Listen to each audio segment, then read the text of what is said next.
And now, ladies and gentlemen, it's your chance to show your 100% respect for both national anthems. Ladies and gentlemen, firstly, the national anthem of the United States of America.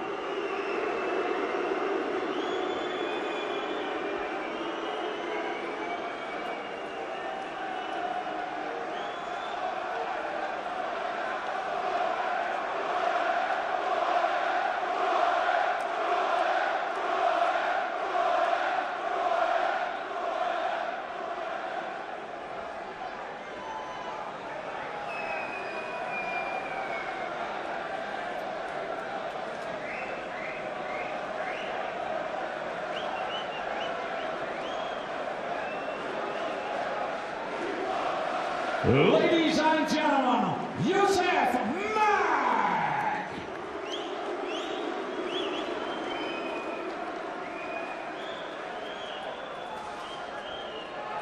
Ladies and gentlemen, Eddie Hearn from Mack Sport proudly presents the main event, the fight of the night.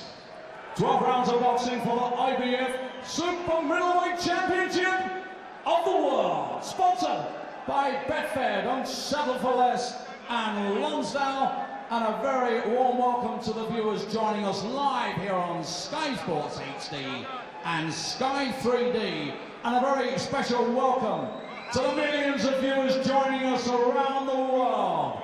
This is Nottingham, England.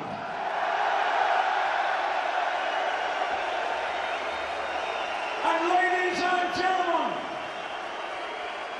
it's Fight Night Live!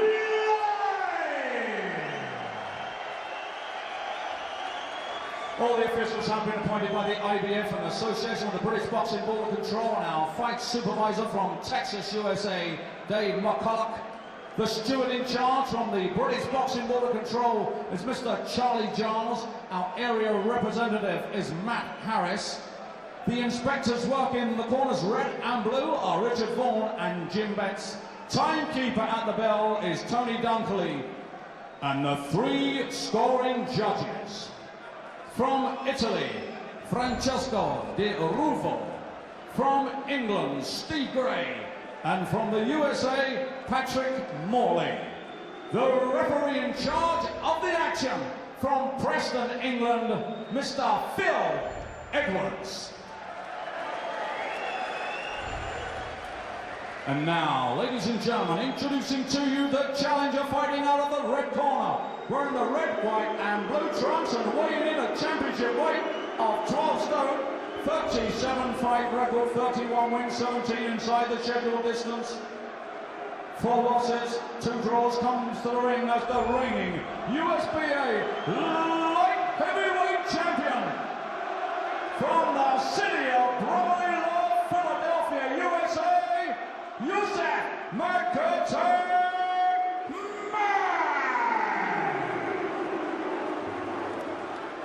And now, it's time to meet your hero. He's fighting out of the blue corner by the black trunks trimmed with silver. He weighed in at 11 stone, 13 pounds and 8 ounces with a 31 fight record, 29 wins, 21 inside the scheduled distance. Just 2 defeats. Ladies and gentlemen, he makes the first defense of the IBF title, but he is the 3-time champion of the world.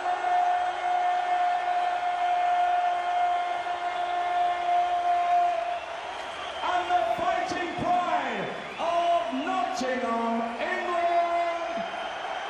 It's the Cobra, Carl.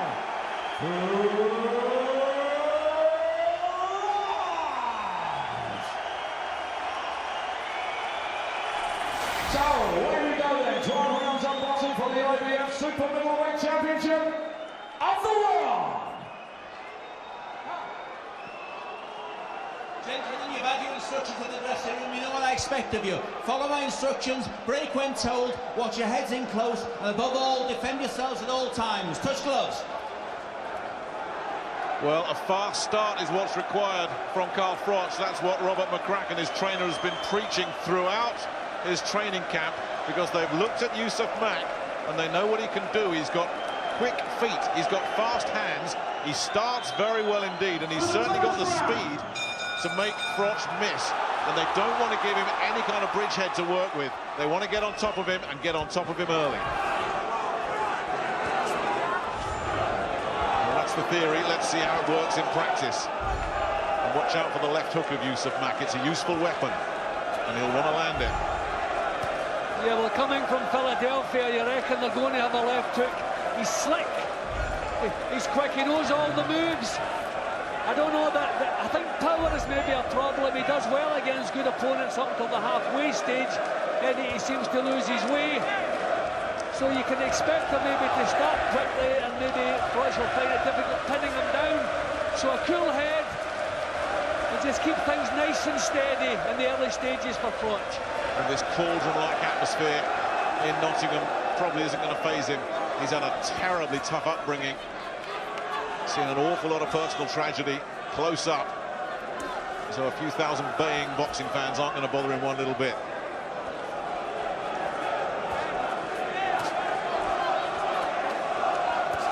Both men really out of range with their punches for the opening minute or so.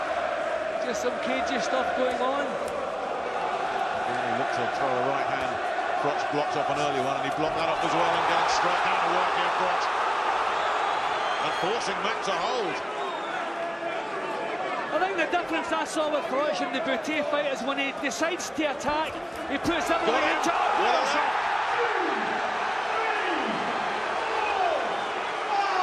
And Mack has bounced up as if to say, I wasn't hurt, but he was. And Froch, look at his eyes. He's zeroed in. And he's got his man right where he wants him. And Robert McCracken has this fight right where he wants it. He said it mustn't be a fast start from Mack, and it's Froch that's exploded out of the blocks. This is the same tactics as Boutte. When he decides to go to work, he puts everything into it, and he puts punches together. Tremendous result with that first real attack from him. And we're not seeing those quick feet and the fast hands, and he's in full defensive mode. Let's go with another left hook, holds on. But this is a firestorm that Carl Froch is unleashing here in the opening 3 minutes.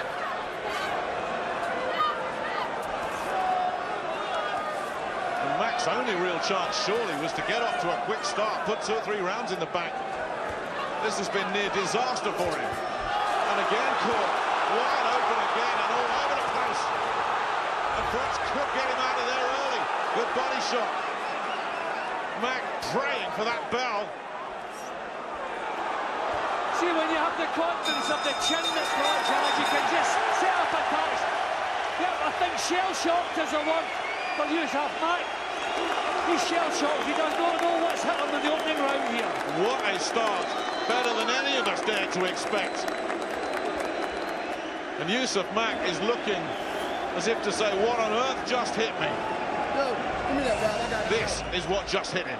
See, the new Carl Froch, this is what he does when he decides to launch an attack. He puts everything into it. I think the feet maybe get a little bit tangled up as well with that knockdown, but the punch did cause the knockdown. We'll maybe see that from a different angle. It's possible the feet did get a little bit caught, but it was a decent punch that put him over, but he's straight back up, looking straight back at Froch.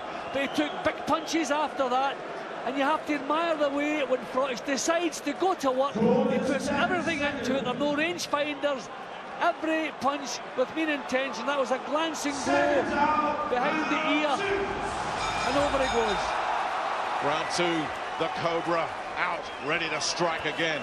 And Yusaf Mack has got to try and do something. One of his great strengths is his footwork, his legs. Surely he needs to use those now to just buy himself some time, try and weather this little crisis. But if Froch has taken his legs with that early assault, he is in real trouble. Yeah, we're saying the confidence that Froch has in his own chin. He knows he can take chances. He knows he can march in to punching range and swap blows with anyone. And I think that's the big problem is going to be that for Mack. He doesn't have the power to deter him. Talking of legs, those 35-year-old legs of Carl Froch as well. He's modified his training a little bit. He now does a 25-mile bike ride, which has replaced one of his regular runs. So it's hard cycling, out of the saddle stuff. He says it's doing great stuff for the legs, keeping them strong. Nah, he's boxing well as well, Froch, sensible, using the jab. But you know, when he decides to launch an attack, he's going to put everything into it. And I don't know that Mack will be able to cope with that. When you see Mack in distress, you look at the tapes of his defeats against... Oh, that was a sneaky little right hand he got in there. That'll give him a bit of confidence. But when he does start to ship some punishment, he really struggles mentally, Yusaf Mack. And that's what Carl Froch has got to do here. Break his heart, make him lose any belief he's got. Couple of solid body shots coming in. But so far, Mack staying out of trouble. And again, Froch working the body. The right hand this time. Missing with the left hook. Yeah, difficult to catch cleanly. Mack is trying to counter, he's trying to draw the leads from Froch. So Froch wants to do what he did in the opening round when he lets them go, let them go in 3s and 4s. The single jabs will be countered against this fellow.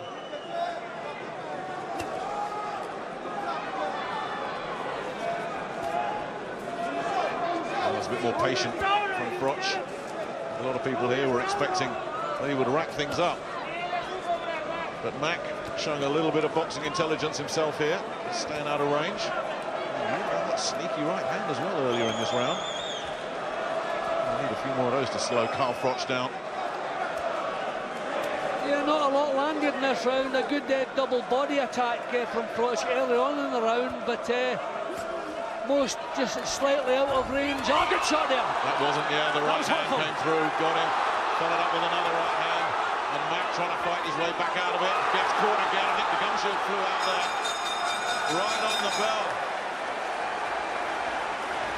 And Mack showing a flash of defiance, but Froch had him in trouble right on the bell. And if he'd started that 30 seconds ago, who knows? That gum shield just flew out of there.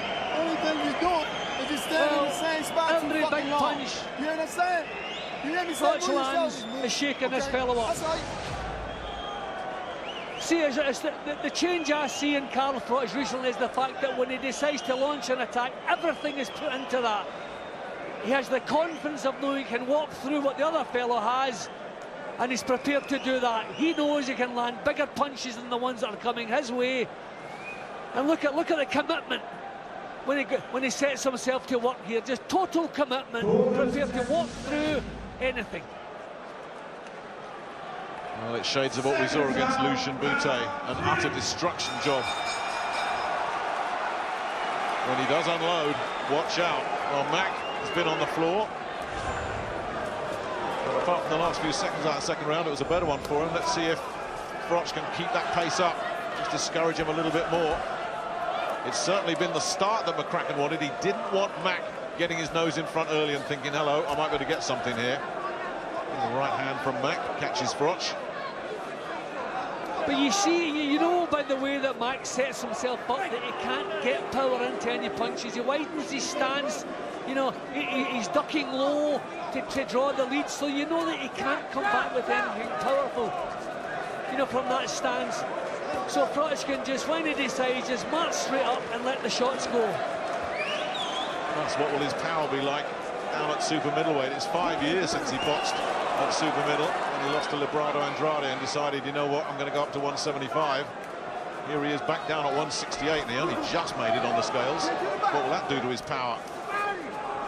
You know, too often we've underestimated or understated the boxing ability that Froch has. You know, you can see the way he's working off the jab here, just probing, making the opportunities, then taking them when they crop up. Just taking his time, paying this guy full respect, although he's probably confident this fellow can't hurt him. Again. Once again, Mack's in trouble, and it's Froch that's showing the hand speed. Again, Again, switching from head to body. The right hand upstairs, banging in that left hook to the body.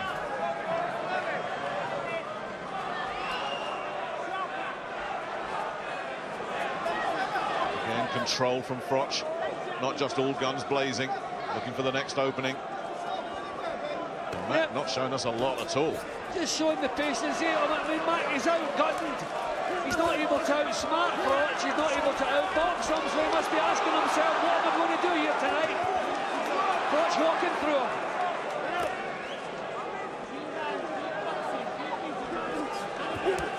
Again, working the body, then switching it upstairs, and Mack's in trouble. Big triple. Was it a reaction? The body shots really got him, but then a headshot at the end might have wrapped it all up. And it has. Yeah, there was a huge body shot, that's the reason. He just stopped him in his tracks, and the headshot finished the job. But it was the body shot, I think, that as soon as that shot landed, it was over. Mack was still sitting on the floor.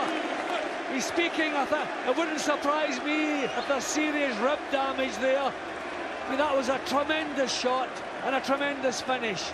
It was obvious right from the opening round that he didn't have the power, the strength, or the boxing ability to keep Carl Froch at bay. From that point on, it was a matter of time. And thankfully, for Mack's case, it wasn't prolonged, it was quick. Well, they're getting the paramedics in. Hopefully that's just a precaution. But Carl Froch, he's turned into a demolition man. He really has. He had him on the floor in the first round. He shook him up in the second round and destroyed him like this. See, there you go. Bang, there's the body shot, which had just stopped him in his tracks, and then the head. Two tremendous punches to finish the job, and full credit to Mack there. I mean, his wits are about him, he's in pain. You know, I'm sure the ribs will be broken there. That man is in severe pain. His head's clear, despite the fact that he took a tremendous shot to the head. But that's the body damage. Ribs, at least a couple of ribs broken, I'm sure, with that. Tremendous punching from Froch. This man, Froch, just seems to be getting better and better. Well, he really is. You know, he wants that trilogy, doesn't he? Lucian Boutte, well, I wonder if he wants any part of that rematch that is talked about in March. What's Lucian Boutte doing, sitting in Montreal watching this and thinking? What's Andre Ward thinking? What about Mikkel Kessler? Yeah, on this form, Jim, Froch is going to be a match for any of them, even Ward. Well, I feel that the Super Six took a lot out of some of the fighters who were in it, but I think Carl Froch became a better fighter through that. Both him and Andre Ward. But I think he's boxing better now than he's ever done. His confidence at an all-time high. I'd love to see a return with Kessler or Ward, preferably Kessler. Well, one thing is for certain, this place hasn't seen the last of Carl Froch. He really is looking sensational. What a finish. He was a hot favourite. We found out why. Yusaf Mack just couldn't live with him. Froch destroyed him in 3.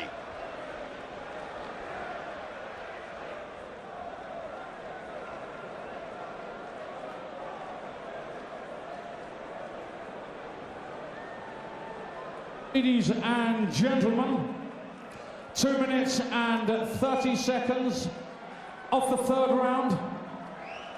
On a count out, your winner and still the IBF Super Middleweight Champion of the world, the Cobra, Carl.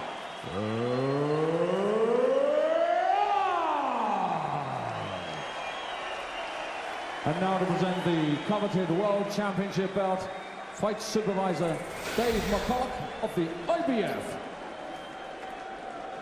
The Cobra strikes again. Carl Froch, oozing confidence, 35 years of age, and have a listen to this. That's what the crowd think. Easy, easy, easy. We thought Mack could be durable. We thought he'd give him a few rounds. Who is the fake Joe Calzaghe now? I bet he wishes he'd never said that. Johnny Nelson, there's a smile on his face, and you can see why. Cobra, the word Cobra suits this guy's style down to the ground. Hungry, fast, sharp, Great eye. It didn't give Yusaf Mack a chance to get a little bit of confidence in this fight. What can you say? This guy's top of his game. He's at the top of his game. It just seems to be getting better and better and better. He is, you know. I would have thought if he fights Lucian Butte again that it would be different. You know, that's what I'd said before, that it would be different in Canada. It would be tougher. It won't be. It won't be. That's not gonna happen. After seeing that, I don't think Lucian Butte should or would have anything to do with him, because he's getting better. Well, what do you say? I mean, a fight with Kessler, maybe? Well, to me, I thought Kessler fight, he could have won that fight, and he's definitely a better fighter now since he last fought Kessler. I'd love to see the Kessler rematch, you know, that to make, because he's improved so much since Kessler, and I reckon he'd beat Kessler definitely next time out. The Cobra is on a roll. He's talking to Ed. Well, Carl, you promised a fast start. You delivered. Did that go perfectly to plan for you tonight? Just about. I was kept waiting a little bit by, I'm not sure who, but we got out here in the end. I warmed up earlier. I re-warmed up, actually felt better because I managed to get an extra 10-15 minutes in the changing rooms. I was a bit cautious early on, but you got a bit. It was only round 1 and 2. And then I found my range. I could see what was coming back. It's quite quick with Evan right, the left hook, but I did what I have to do. You know, I trained for 12 weeks to fight whoever, Mikhail Kessler, Andre Ward in a rematch, Lucian Butte again. I trained the same, so, you know, Yusaf Mack tonight didn't really have much of a chance. I mean, obviously he's a fighter, he's got 2 arms and 2 legs, it's a 2-horse race. But when I'm in there and I'm on fire like I was tonight, and like I was last time I boxed here, I think I'm unbeatable, I really do. But you're a level above the likes of Mack, aren't you? I do think I'm a level above, yeah, of course. I mean, but anybody can give you a fight if you're not on your A game. And I make sure every time I step through them ropes, I turn up fully prepared. So, you know, I'm always turning up at A-level conditions. So if anybody comes in below par, that's going to happen to them. What about the support you got here in Nottingham again? The support in Nottingham is absolutely just unbelievable. It lifts my spirit. I was a little bit low earlier in the changing rooms because it got put back 15-20 minutes. I'd already warmed up, I was sharp, I got the adrenaline, I got that little shake going in your foot, you know, when your legs are going. I don't know if you ever get that, Ed, when you get nervous. And that went, and when I stood there behind the doors, I was thinking, come on, get yourself revved up. As soon as them doors opened and the crowd erupted, that was it, the adrenaline was back and I was buzzing, ready to go. You're 35 years of age, but do you feel you're still improving as a fighter getting into peak years? I think you're always improving because you're always learning. But in terms of physicalities, physically I feel at my best. And as you know, I diarised all my work since 2002, when I had my pro debut in March 2002. I've got a little black book. I've got 10 black books at home now, and they've all got my training schedule, my routines, my runs. And at the minute, I'm smashing records. I'm hitting best personal targets. You know, my PB's up by so many seconds each run. So I know physically I'm at my best. And mentally, because I've got so much experience now, I know how to deal with these opponents. I mean, he may have been sharp for 2, 3, 4 rounds, so I was prepared to take him into round 6, 7, 8 and beyond if necessary, you know. But he didn't come out that sharp. I found my range early and I crunched in a couple of body shots. He's took a little bit of weight off, to be fair to him, and then body shots hurt when you're doing weight. So, you know, that's something else I learned by coming through. Not by taking weight off myself, but by speaking to people like my trainer, Robert McCracken, who took too much weight off when he boxed. And I know the body shots early on, if they're still standing early on, they won't be standing late on if you crunch them home. Remote to Eddie Hearn, briefly, what's next? Definitely the Butte rematch? Yeah, you know, they've got to decide whether they want the fight. We're willing to go over there, contractually we're obliged to go over there. But the bad news for the super middleweight division is Carl Froch is improving every fight, he really is. And I don't feel there's one super middleweight in the planet, Andre Ward included, who could beat him in Nottingham. You know, so the plan is to try and have as many fights in Nottingham as possible. 2013 really is the year of the rematches. Butte, Kessler, Ward. That's the plan for 2013, and more fights in Nottingham the better. Well done, all of you.